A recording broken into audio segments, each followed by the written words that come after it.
साथियों नमस्कार। पटना बिहार से मैं अमिताभ कुमार दास, आईपीएस 94 बैच, और आप देख रहे हैं मेरा अपना यूट्यूब चैनल दास बोले बिंदास। साथियों, इस चैनल में मैं आपको ऐसी जानकारियां भी देता हूं जिनको जानना जरूरी है, लेकिन जिनको ज्यादातर लोग नहीं जानते हैं। आज मैं आपको बिहार के नवादा में स्थित एक सर्वोदय आश्रम की कहानी सुनाऊंगा, जिसकी बुनियाद जयप्रकाश नारायण ने डाली थी। ये बहुत रोचक और ज्ञानवर्धक वीडियो है। इसे आखिर तक दिल थाम कर देखिए। साथियों, जयप्रकाश नारायण के बारे में आप जानते हैं, बहुत बड़े समाजवादी नेता, सर्वोदय के नेता थे और जेपी के नाम से वो मशहूर थे। जयप्रकाश नारायण बिहार के ही रहने वाले थे। सारण जिला में सिताब दियारा है, वही उनका गांव था। और उन्होंने अमेरिका जाकर तालीम हासिल की थी, शिक्षा प्राप्त की थी। अमेरिका से लौटकर वे कांग्रेस में शामिल हो गए और कांग्रेस के बड़े नेताओं में उनकी गिनती होने लगी। वो पंडित नेहरू के बहुत करीबी थे और नेहरू जी और जेपी एक दूसरे को भाई कहकर पुकारते थे। और इंदिरा गांधी को जयप्रकाश शुरू से ही इंदू कहा करते थे। जब वो प्रधानमंत्री बन गई तब भी जेपी उन्हें इंदू कह के ही पुकारते थे। साथियों, 1942 में आप जानते हैं, 8 अगस्त 1942 को महात्मा गांधी ने भारत छोड़ो का नारा दिया। कांग्रेस ने भारत छोड़ो का प्रस्ताव पास किया बंबई में और अंग्रेजों से भारत छोड़ने कहा गया। उसी रात को कांग्रेस के टॉप नेताओं की गिरफ्तारियां हो गई। लेकिन कुछ लोग थे, कुछ कांग्रेसी थे जो भूमिगत हो गए, अंडरग्राउंड हो गए, जैसे जयप्रकाश नारायण, डॉक्टर राम मनोहर लोहिया, अरुणा असफ अली वगैरह। उसके बाद इन लोगों ने भूमिगत संघर्ष चलाना शुरू किया। मगर कुछ वक्त बाद जयप्रकाश की गिरफ्तारी हो गई और उन्हें हजारीबाग जेल में बंद कर दिया गया, जो उन दिनों बिहार में था, अब झारखंड में है। अब जयप्रकाश जेल में कहाँ मानने वाले थे। जेल में उन्होंने अपने साथियों के साथ जेल से भागने की योजना बनाई और ये बहुत दुस्साहस वाली योजना थी। और 9 नवंबर 1942 को जयप्रकाश और उनके 4-5 साथी हजारीबाग जेल की ऊंची दीवार को कूदकर फरार हो गए। कहते हैं कि जयप्रकाश को दीवार से नीचे कूदने में पैर में चोट आ गई और तब उनके एक साथी जो थे वो उनको कंधे पर उठाकर भागते रहे। इससे अंग्रेज लोग बिल्कुल सकते में आ गए थे कि एक इतना बड़ा नेता अपने साथियों के साथ जेल से भाग निकला। संयोग ऐसा है कि अब हजारीबाग जेल का नाम ही जयप्रकाश नारायण के नाम पर है। जयप्रकाश नारायण आदर्श केंद्रीय कारागार हजारीबाग। और वहां से जो जेपी भागे, तो भागते भागते वो लोग पहुंच गए नवादा में। एक गांव है शेखो देवड़ा, उस गांव में पहुंच गए जो नवादा के कौआकोल प्रखंड में है। ये जो इलाका है थोड़ा जंगल वंगल का इलाका है, कुछ चट्टानी इलाका भी है, बड़ी बड़ी चट्टानें यहाँ पर है। तो जेपी उन चट्टानों के पीछे लुकते छिपते रहे और अंग्रेजों को चकमा देते रहे। उसके बाद धीरे धीरे वो लोग वहां से भी भागे और अंततः नेपाल पहुंच गए, बिहार की सीमा को क्रॉस करके। तो ये जो जेपी की जिंदगी है, इसमें एक बहुत गौरवशाली अध्याय माना जाता है कि किस तरह वो हजारीबाग जेल से भाग निकले थे।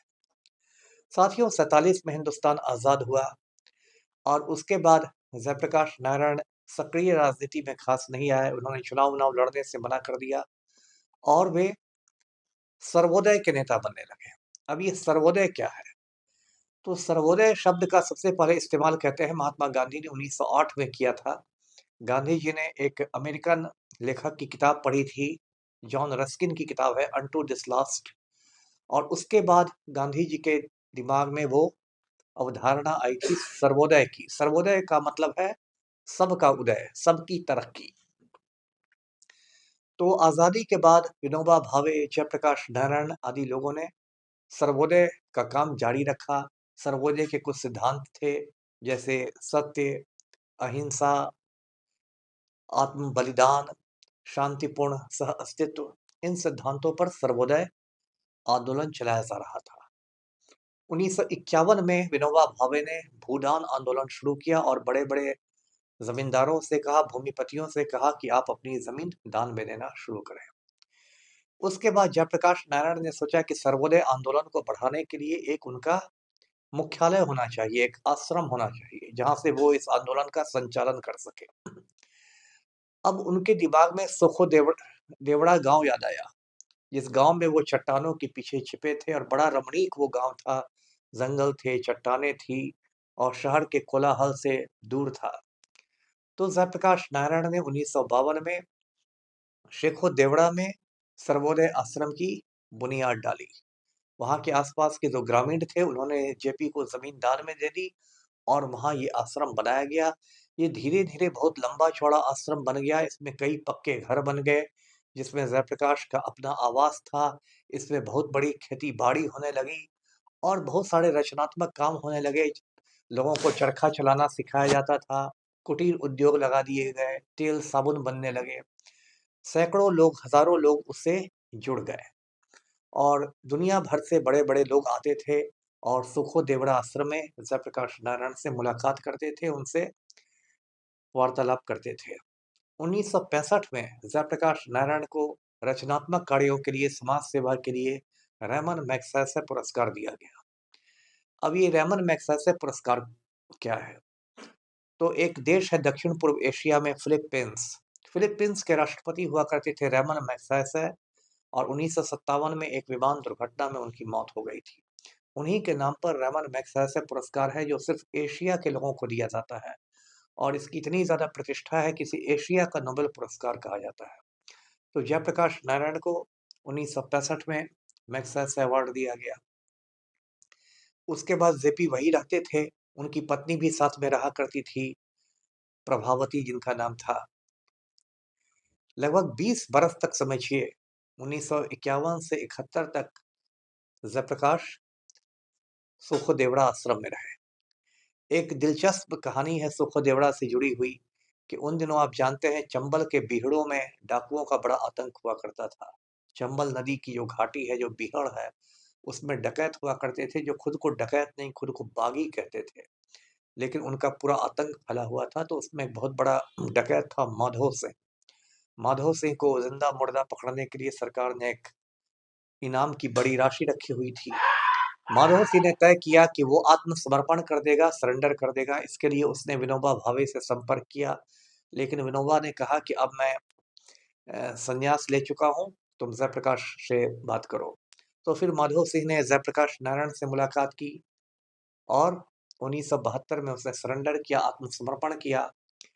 और ये कहा जाता है कि जयप्रकाश ने माधव सिंह को कुछ समय तक सुखो देवड़ा जाकर खेती किसानी करने कहा, और जयप्रकाश की आज्ञा मान के वो माधव सिंह जाकर सुखो देवड़ा में खेत में हल चलाता था, कुदाल चलाता था। अब देखिए जयप्रकाश का कितना ज्यादा नैतिक बल था, कितना उनका सम्मान था, कि चंबल बीहड़ का एक खूंखार डकैत, जिसके नाम से लोग थर्रा जाते थे, वो जयप्रकाश के कहने पर उनके घर जाकर, उनके आश्रम जाकर खेती किसानी कर रहा था। साथियों, जैसा मैंने बताया कि जयप्रकाश नवादा से पटना आ गए, क्योंकि कुछ लोगों ने उनको कहा कि नवादा आने जाने में कठिनाई होती है, आप राजधानी पटना में रहा कीजिए। और पटना में कदम कुआं मोहल्ला है, उसके एक छोटे से मकान में रहने लगे, जहां अब महिला चरखा समिति का कार्यालय है। जयप्रकाश का स्वास्थ्य तब तक थोड़ा थोड़ा गिरने लगा था, उनको किडनी की समस्याएं हो गई थी, लेकिन तभी भी उस देश में उनकी बहुत ज्यादा इज्जत थी। और जब भी प्रधानमंत्री उस जमाने में जो थी, श्रीमती इंदिरा गांधी, जब भी पटना आया करती थी, तो जेपी से जाके जरूर मिलती थी कदम कुआं में। और वहां जाकर वो बोलती थी, प्रणाम जयप्रकाश बाबू, और जेपी कहते थे, कैसी हो इंदु। और ऐसा कहा जाता है कि 1973 में राष्ट्रपति चुनाव होने वाला था, तो इंदिरा गांधी ने जयप्रकाश से मुलाकात की, और कहा कि हमारी पार्टी चाहती है, मैं चाहती हूं कि आप भारत के अगले राष्ट्रपति बनिए। अब देखिए, यहाँ तो इस देश में तो लोग मुखिया बनने के लिए मारामारी कर देते हैं, और जयप्रकाश नारायण को प्रधानमंत्री इंदिरा गांधी कह रही थी कि मैं आपको देश का राष्ट्रपति बनाना चाहती हूँ। लेकिन जयप्रकाश ने कहा कि नहीं इंदु, अभी मैं मुजफ्फरपुर में मुसहरी में कुछ काम करने वाला हूँ, वो नक्सलग्रस्त इलाका है, अभी मेरे लिए राष्ट्रपति बनना संभव नहीं होगा। और जयप्रकाश ने राष्ट्रपति की कुर्सी ठुकरा दी। उसके बाद इंदिरा गांधी दिल्ली वापस लौटी, और उन्होंने अपने कृषि मंत्री को बुला के कहा, फखरुद्दीन अली अहमद को, कि आप राष्ट्रपति का नामांकन दाखिल कीजिए और फ़खरुद्दीन अली अहमद देश के अगले राष्ट्रपति बने। तो इतना बड़ा कद था जयप्रकाश नारायण का, और 1974 में उन्होंने संपूर्ण क्रांति आंदोलन का नेतृत्व किया, जो बहुत बड़ा छात्र आंदोलन था। फिर इंदिरा गांधी ने आपातकाल लगाया, इमरजेंसी लगाई, फिर वो एक अलग कहानी।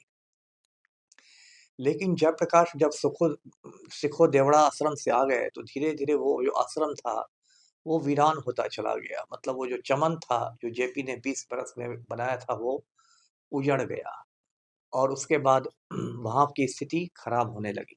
जयप्रकाश के जाने के बाद भी ये जो सिखो देवड़ा आश्रम था, ये उपेक्षित जैसा रह गया।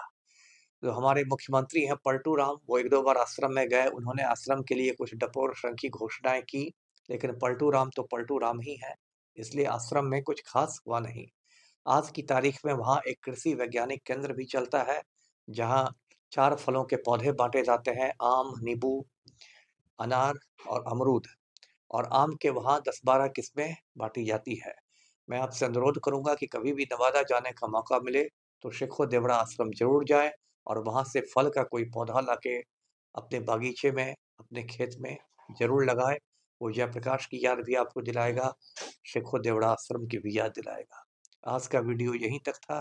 वीडियो को लाइक करें और चैनल को सब्सक्राइब कीजिए। धन्यवाद। जय हिंद।